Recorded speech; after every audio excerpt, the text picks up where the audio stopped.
Şimdi sırada Moris Fahri'nin mesajını iletmek üzere Semra Eren Nişer Hanım var. Respected parents of KAGAN GUNER, mother and father, and the rest of the family, my regards and respects. I wouldn't be here today, standing in front of you, had it not been for Moris Fahri. He sends his apologies. He's in Paris, and he's given us his warm words that he wanted to deliver this evening. And because Semra has other responsibilities this evening, it's been passed to me to read out this particular contribution. Before I do, can I also share that we had a lot of respect, regard, and we shared a lot of common ground with Khan. Three words sort of stick in my mind, which are around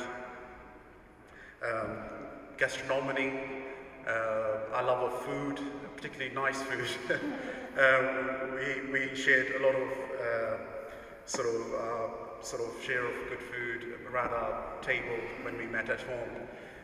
The other was a striking, the room that leads on to the dining room is our library, and we've got a number of busts from historic figures, and one of the busts is from Lenin. And as my daughter was growing up over the last 10-15 years, one of the striking, iconic things that Khan had about him was his moustache. It reminds us always of Lenin, and this was one of the characteristics of Khan, and this will always be a memory in our family. And Alida, unfortunately, isn't here this evening. She's in Germany for a school trip, otherwise she would have conveyed this herself. The other sort of memory is around Dalyan, which was featured this evening on the video.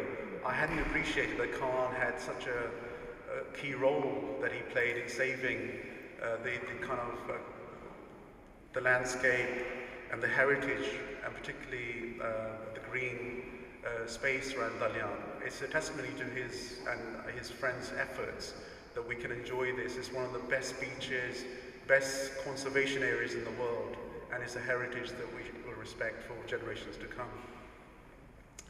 So if I can convey some of the words that Moris Fahri has sent on behalf of this evening, I will do my best to read this.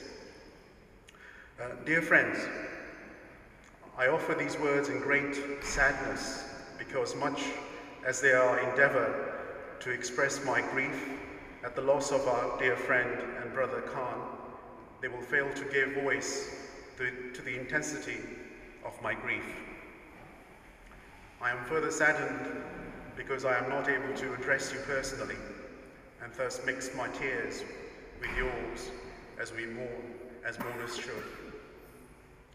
But even as I mourn him, I want to celebrate with you his prominence and the indelible mark he has left on earth.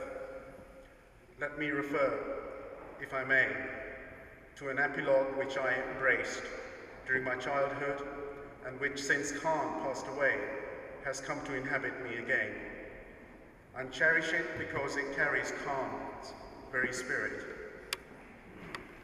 When I was a little boy in Ankara, I used to sneak into a ramshackle open-air tavern, Aile Gozunzu, as they are still called, with my blood brother Salim, to listen to an itinerant storyteller, Haiji, called Mahmud Hoja. Popular all over Anatolia, Mahmud Hoja's visits to Ankara were infrequent. Consequently, whenever he came to appear at the casino, people came in droves. A boon for us kids, because it's easier to sneak into crowded places.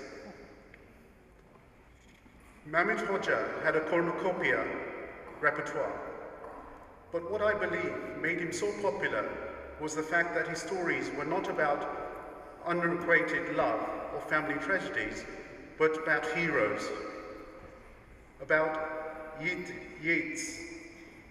And since this was time of the Second World War, a time of hardship for almost everybody, a time when not only Turkey, but the whole world desperately needed Yeats, a time when our greatest Yeat, Ataturk, had died only a few years back. There were stories of hope. Some of Mahmud Hoxha's Yeats, like Dede Korkut, Sheikh Baradin, and K. Olan, were familiar to us from narratives we heard from our elders. But as Mahmud Hoxha made a point of stressing, the really remarkable Yeats were not those who had attained folklore fame, but those for whom no songs had yet been written, namely the everyday Yeats, who lived among us, often uncelebrated, and who, by defying injustice and brutality, blended us as a great nation. That Mahmud Hoxha assured us, by the way, because none of those Yeats would remain unsung. Sooner or later, somewhere, sometime, somehow, every one of them would be extolled to high heaven. One such Yeat is KAGAN GUNER, and I am here, as you all are, to extol him. He has blessed this world when the world, as always, some might say, more so in our times, needed Yeats. For all of us, for countless others in Turkey, the UK, the Cyprus, and those other parts of the world which he graced with his art, KAGAN possessed in abundance the requisite qualities of a Yeat: love for friends, family, and humankind, a unique and mystic artistic vision, exceptional erudition, and deep thirst for knowledge, a social conscience that cried out to dispense care, not only for those needy of welfare, but also for a planet that rapacious imperia have been destroying remorselessly. He possessed, above all, the valor to stand as a dedicated defender of liberty and justice, as a defiant campaigner against the abuses of power, as an advocate of freedom of expression, particularly in every sphere of the arts, as an upholder of the rule of universal human rights. In a poem Dylan Thomas wrote, "Death has no dominion. We should take comfort from that. Death will not have dominion over KAGAN. KAGAN was, still is, and always will be a Yeat. He will remain with us as our role model. His spirit has achievements, even the battle he could not win, either because of his illness or because of the perversities of our times, will be sung in many places by many people. Dearest KAGAN, you are on a new mission now, cocooned in eternal light. You are inspiring the heavens as you inspired the earth. We shall all meet you again, sometime, somewhere, in another dimension.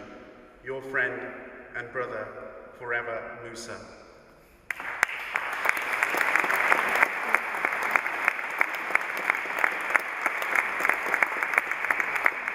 My final words: I think we are, as humanity, a richer world thanks to KAGAN.